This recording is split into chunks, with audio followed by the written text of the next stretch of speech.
Olá, seja bem-vindo ao Informar, um informativo realizado pelo Projeto de Monitoramento de Praias executado pela UFPR. Neste primeiro episódio, falaremos sobre a lepireta, uma tartaruga marinha que chegou aqui no CRED que gerou dúvidas para nossa equipe quanto à sua espécie. E para sanar essas dúvidas, entramos em contato com especialistas da área. Eu sou a Caroline, eu sou pesquisadora colaboradora do LEC. Eu faço o meu doutorado na Universidade Federal do Paraná, no programa de pós-graduação em genética. E então eu atuo como pesquisadora colaboradora no LEC e também como pesquisadora no meu laboratório daqui, que é o Laboratório de Biologia Cromossômica, Estrutura e Função da Universidade Estadual de Ponta Grossa, onde eu fico, fisicamente.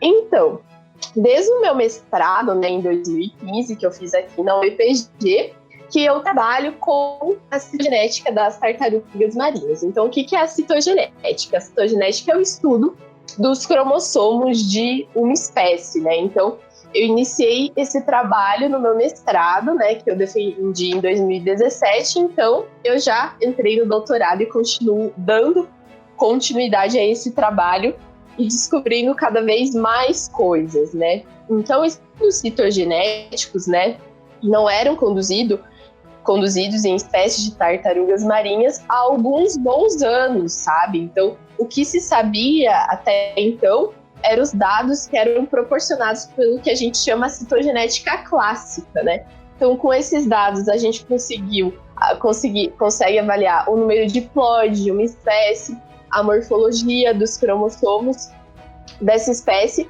mas a gente não consegue, somente com a citogenética clássica, saber dados mais específicos que são proporcionados pela citogenética molecular. Então, com a citogenética clássica, a gente olha os cromossomos de fora.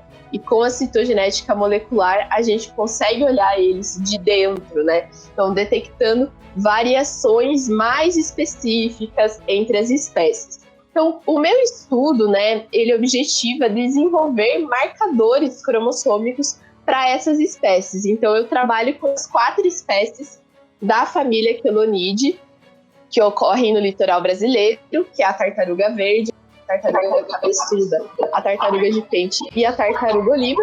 E eu busco, então, estabelecer marcadores cromossômicos nos cromossomos dessas espécies, para que a gente possa fazer um estudo comparativo e também evolutivo, estudando a evolução dos cariótipos dessas espécies. Então, com o desenvolvimento, desses marcadores cromossômicos, a gente já conseguiu detectar pequenas diferenças entre as espécies, que não são, diferenças enormes, como a gente vê quando se compara cromossomos de outras espécies de animais e plantas, mas são diferenças significativas dentro de um grupo que se pensava que até então que tinha os cariótipos extremamente conservados. Então, a gente já conseguiu, com os dados que eu venho desenvolvendo desde o mestrado, já detectar variações entre essas espécies, através da citogenética molecular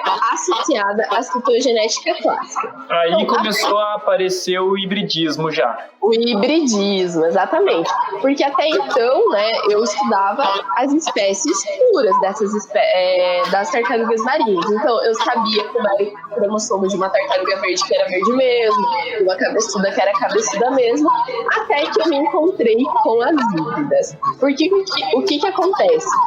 As hibridizações entre espécies de tartarugas marinhas, elas são relatadas ao redor do mundo todo.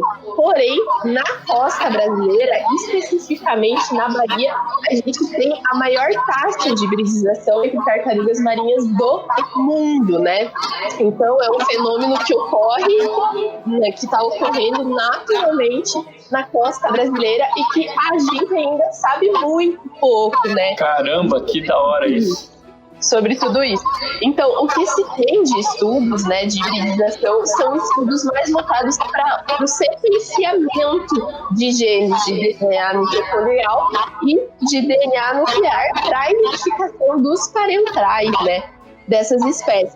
Porém, agora, desenvolvendo estudos fitogenéticos, né, de espécies híbridas de tartarugas, é uma ferramenta que ela anda junto com o sequenciamento, porque quando eu tenho um organismo híbrido, eu vou ter a mistura do conjunto cromossômico de duas espécies.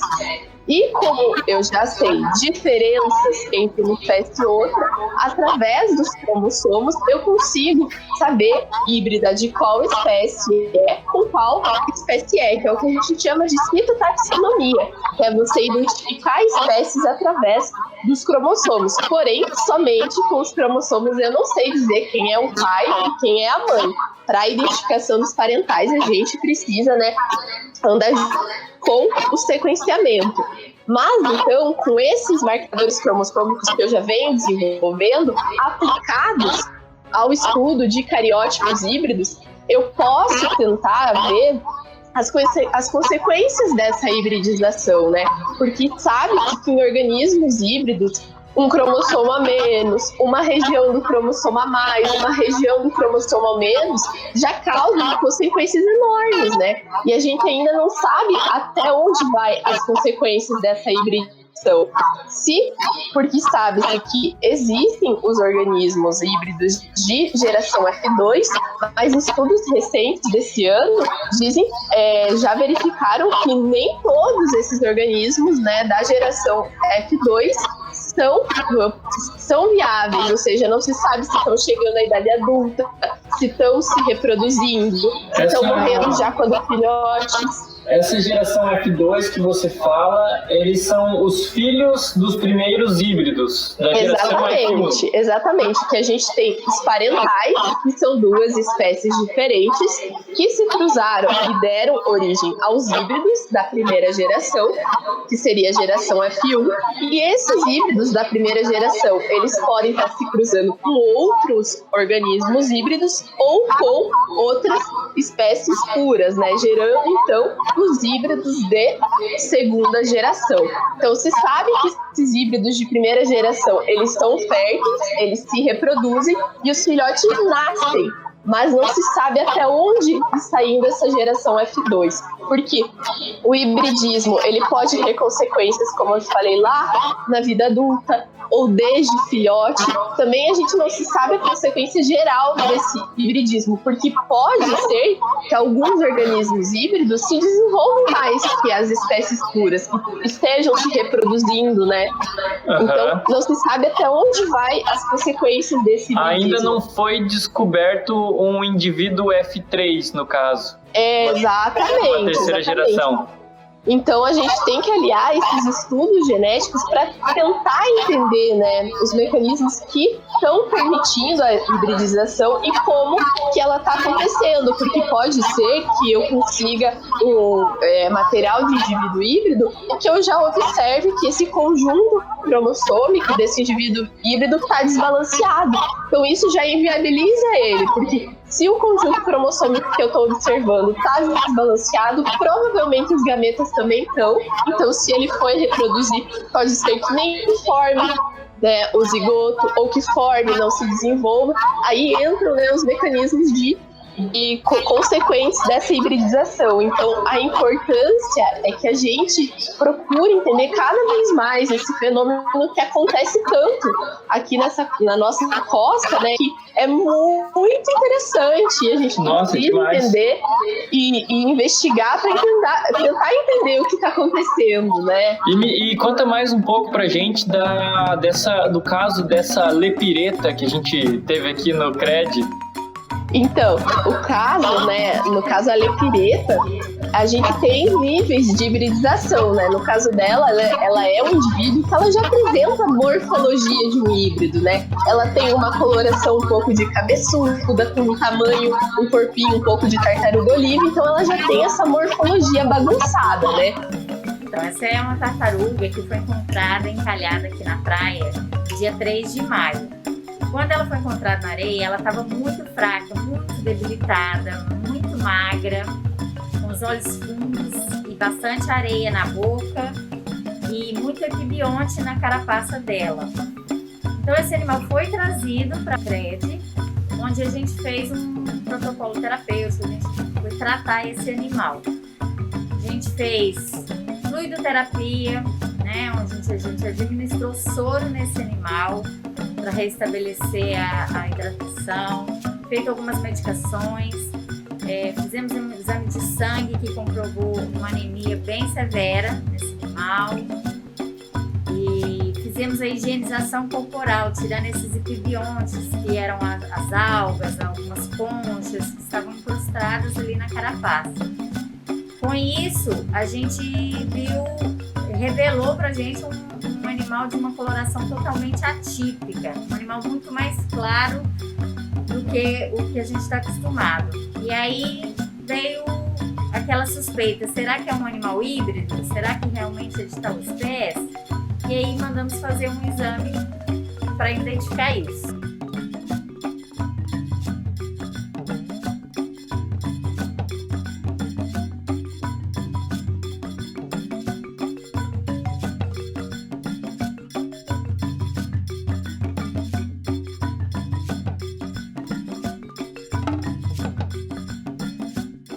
Tem híbridas que morfologicamente elas são iguais a uma espécie. E somente quando você fez o sequenciamento lá do DNA mitocondrial que você descobriu ser uma híbrida. Então aí que entra a citogenética também, porque eu olhando os cromossomos... Ela pode ser uma quelônia midas clássica, bonitona, exatamente, mas ter traços genéticos de uma outra espécie.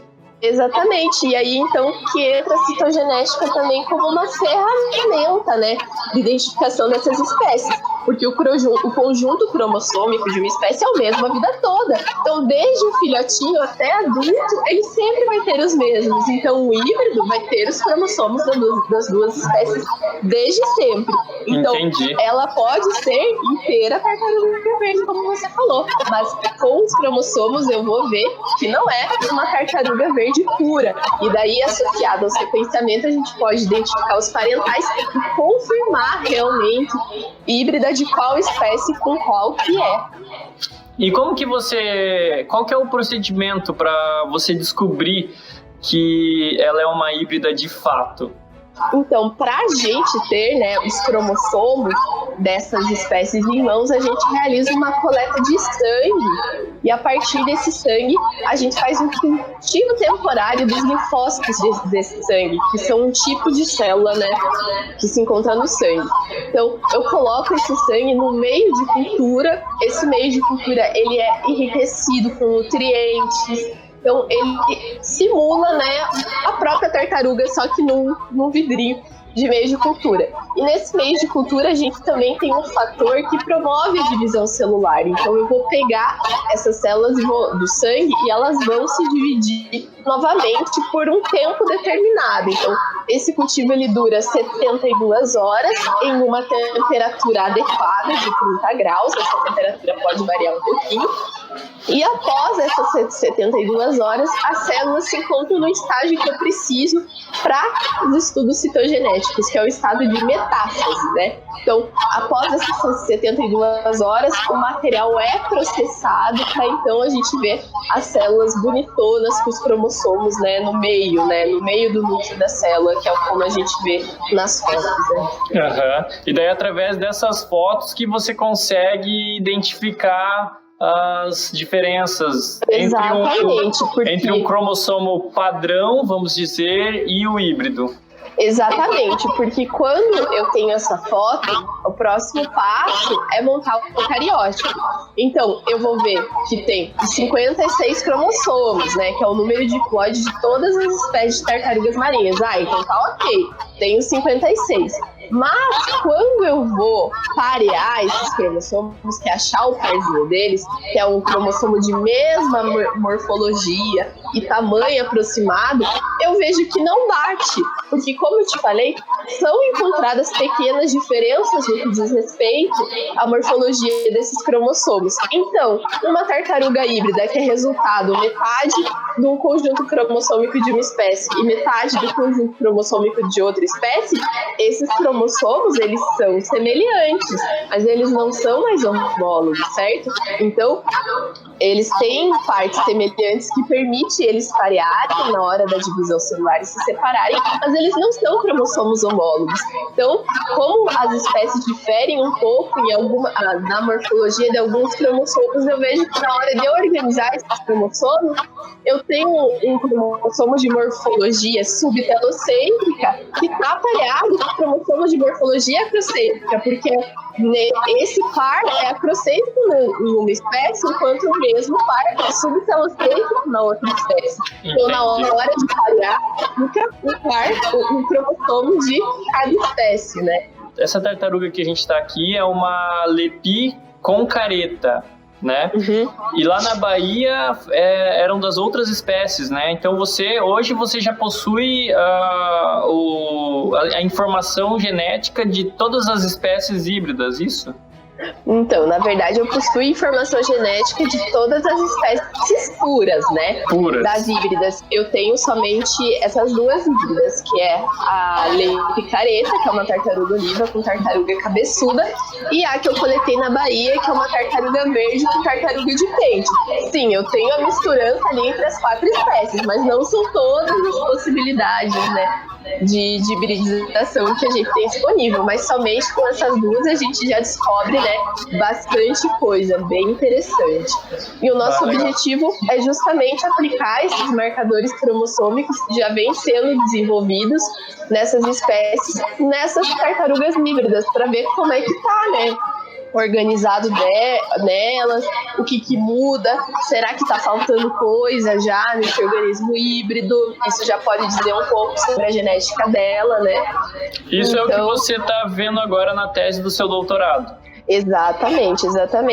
Que o objetivo inicial, né, do meu doutorado era continuar esse meu trabalho do mestrado, de estabelecer marcadores cromossômicos, e quando eu tive a oportunidade de coletar dessas híbridas foi o plus, assim, do meu trabalho, que é eu aplicar esses marcadores cromossômicos nas híbridas, né, ver como é que elas estão, descrever os cromossomos, descrever o cariótipo dessas espécies, que é algo que nunca foi feito. Então, na verdade, eu queria chamar a atenção, né, como eu disse, para a importância da ciência básica, né, que a gente vem fazendo dentro das universidades, né, que é o conhecimento de tantas coisas, né, que parte do básico. Porque às vezes a gente imagina a ciência como algo totalmente aplicado, mas essa aplicabilidade vem de algum lugar, né, que é da ciência básica. Então, em todos os campos da ciência, a gente vê essa importância, né? Não estou falando só das tartarugas, né? Que esse meu trabalho é de base, mas depois futuramente pode auxiliar na conservação das espécies, como outros trabalhos, né, que são desenvolvidos, que podem ser aplicados depois no conhecimento de diversas áreas, seja da área da saúde, da área das ciências. Então, a importância da ciência básica como ciência reconhecida também. Sim, até mesmo nessa época que estamos vivendo, né, de coronavírus, aí, com Covid-19 no mundo inteiro, né, e vários pesquisadores trabalhando intensamente de noite para achar uma vacina, achar uma solução para isso, né? Exatamente. Para a gente também aprender a não olhar só para a ciência nessas horas de necessidade extrema, né? Para a gente ver a importância desse trabalho que vem sendo desenvolvido, às vezes, há muitos anos, né? No exemplo do coronavírus, pesquisadores que há muitos anos investigam vírus da mesma família e que agora estão auxiliando na produção da vacina. Então, para a gente entender por que as coisas não acontecem de dia para noite, né? Que tem muito trabalho por trás desse trabalho, é o trabalho básico, para então chegar, né, no que a gente vê como resultado na sociedade, né, nas vacinas, nos remédios. Então, tem muita coisa por trás, o processo é longo, né, até chegar até aí.